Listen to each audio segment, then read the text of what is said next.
Good morning friends. हर बार की तरह कर दिखा कुछ ऐसा कि दुनिया बनना चाहे तुम जैसा। दोस्तों, आज एक बहुत इमोशनल और अच्छे टॉपिक की बात करेंगे, सहानुभूति। सहानुभूति या हम जिसे एम्पैथी भी कहते हैं, वो पुल है जो दिलों और आत्माओं को जोड़ता है। लैंग्वेज के बैरियर, कल्चर्स को, जो भी डिफरेंस हो, उस डिफरेंस को ये पूरा करता है। Most important my dear friends, ये जो एम्पैथी है, ये आपको मदद करती है दूसरों की नजरों से दुनिया को देखने का, और ये अनुमति आपको जो देती है, इससे आप बेहतर तरीके से दूसरों को, उनके अनुभवों को, उनकी पेन को, दुख दर्द को, उनके संघर्ष को अच्छे से महसूस कर पाओगे। आज आपके साथ एक जापान के रेस्टोरेंट का उदाहरण शेयर करूंगा, रेस्टोरेंट ऑफ मिस्टेकन ऑर्डर्स। इस रेस्टोरेंट में कस्टमर्स जब ऑर्डर करते हैं, शायद ही उन्हें उनका ऑर्डर मिलता है। यानी अगर आप बर्गर ऑर्डर करो तो आपको चिकन बिरयानी मिलेगी, या कुछ और ऑर्डर करो तो आपको कुछ और मिलेगा। पर इस रेस्टोरेंट में जो भी कस्टमर जाता है वो खुश होकर लौटता है।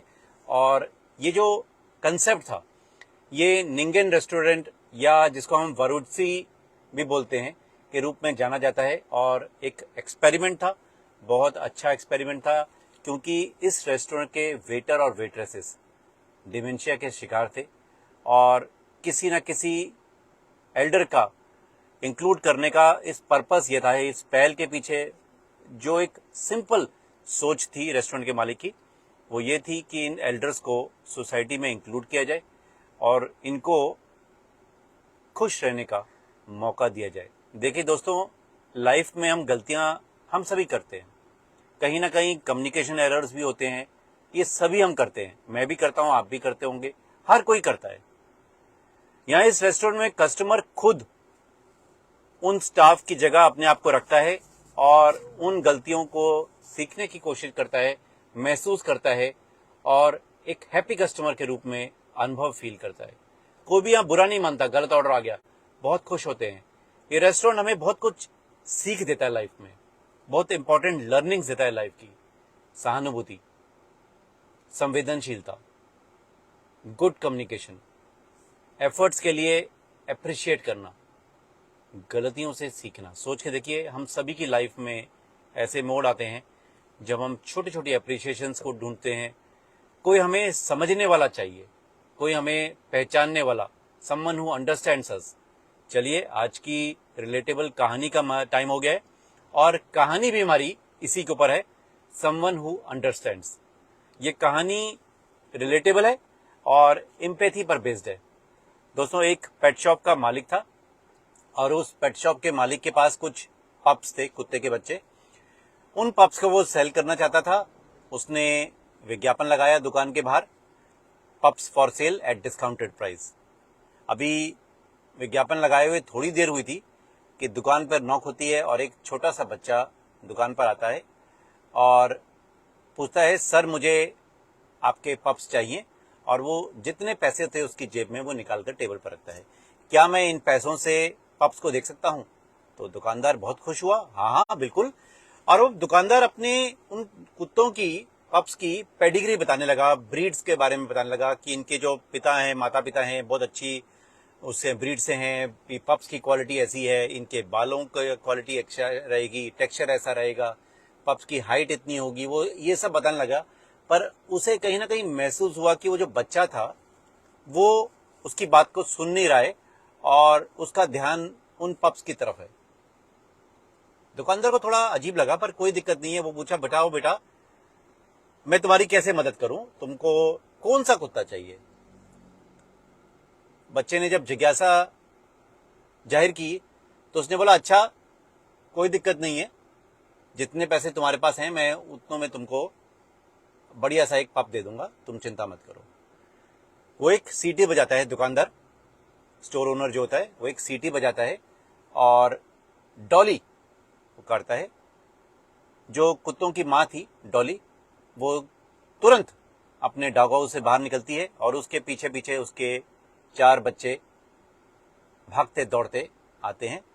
पर दोस्तों थोड़ी देर में एक और बच्चा गिरता हुआ, लुढ़कता हुआ वो भी बाहर आता है। वो भी उसी का माँ का बच्चा था, पर थोड़ी सी उसकी टांग में प्रॉब्लम थी, कुछ दिक्कत थी। बच्चे ने जैसे ही उसको देखा तुरंत कहा मुझे ये वाला बच्चा चाहिए, ये वाला पप चाहिए। दुकानदार बहुत हैरान हुआ, बेटा तुम्हारे जितने पैसे तुमने मुझे दिए, मैं अपने पप्स में से कोई भी तुम हाथ रखो मैं दे दूंगा। तुम ये चिंता मत करो कि ये कितने का है कितने का है, मैं तुम्हें दे दूंगा। तुमने जिज्ञासा जाहिर की है और तुम्हें मैं इन पप्स में से कोई भी दे दूंगा। पर तुम्हें वही क्यों चाहिए? उसकी तो टांग भी खराब है, लंगड़ा के चलता है, वो दूसरे कुत्तों की तरह नहीं है और वो शायद ही चल पाएगा, तो तुम वो क्यों ले रहे हो? लड़का पीछे हटता है और अपनी पैंट को ऊपर करता है। उसकी टांग पर स्टील की रॉड थी और बच्चा उसको, दुकानदार को कहता है, सर मैं भी पहले ऐसा ही था और आज देखिए मैं अच्छी तरह चल फिर सकता हूं। इसे कोई समझने वाला चाहिए और वो मैं हूं, तो मुझे यही पप चाहिए। दुकानदार की आंखों में आंसू आ गए, क्योंकि उसको समझ में आ गया जो चीज वो समझ नहीं पा रहा था वो उसको उस बच्चे ने बताई। ये कहानी हमें बताती है एम्पैथी, सुपरफिशियल जजमेंट ना करें किसी के बारे में। ये हमें सिखाती है ट्रू कंपैशन, जो अगर हम ट्रू कंपैशन को ऐसे समझें कि अगर हम अपने अंदर ट्रू कंपैशन ले आए तो दिखावे से ऊपर उठकर हम लोगों के अपीयरेंस, उनके कलर, उनके बोलचाल के तरीके से ना करके दूसरों को सही नजरियों से देखेंगे, उन्हें संघर्ष, उनके दुख, उनके दर्द को समझेंगे, महसूस करेंगे। स्टोर ओनर ने फॉल्स अजम्पशन करी कि ये पप लंगड़ा है, चल नहीं सकता दूसरों की तरह।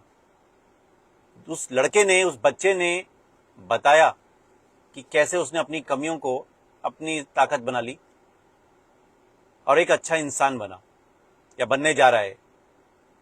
वो भी वैसा ही है, पर उसने अपने इस कमी को अपने ऊपर हावी नहीं होने दिया। एम्पैथी को माय डियर फ्रेंड्स अगर हम गले लगाएंगे तो हम डीपर रिलेशनशिप बिल्ड करेंगे, लोगों के साथ अच्छे मीनिंगफुल रिलेशनशिप बिल्ड करेंगे और जो एक कम्युनिकेशन, लैक ऑफ कम्युनिकेशन का जो ब्रिज बना पाएंगे, मिस कम्युनिकेशन के खाई में एक ब्रिज अच्छा सा बना पाएंगे और एक ऐसी दुनिया बना पाएंगे, a world where everyone is seen, everyone is heard and everyone is appreciated. उम्मीद करूंगा आज की कहानी एम्पैथी के ऊपर जो थी आप रिलेट कर पाएंगे। अच्छी लगी तो जाहिर सी बात है आपके फीडबैक्स, आपके कमेंट का इंतजार हमेशा रहता है और कहानी को ज्यादा से ज्यादा लोगों तक शेयर करें ताकि वो भी इस रास्ते पर चलें और किसी की मदद करें। Thank you so much my dear friends, wish you wealth.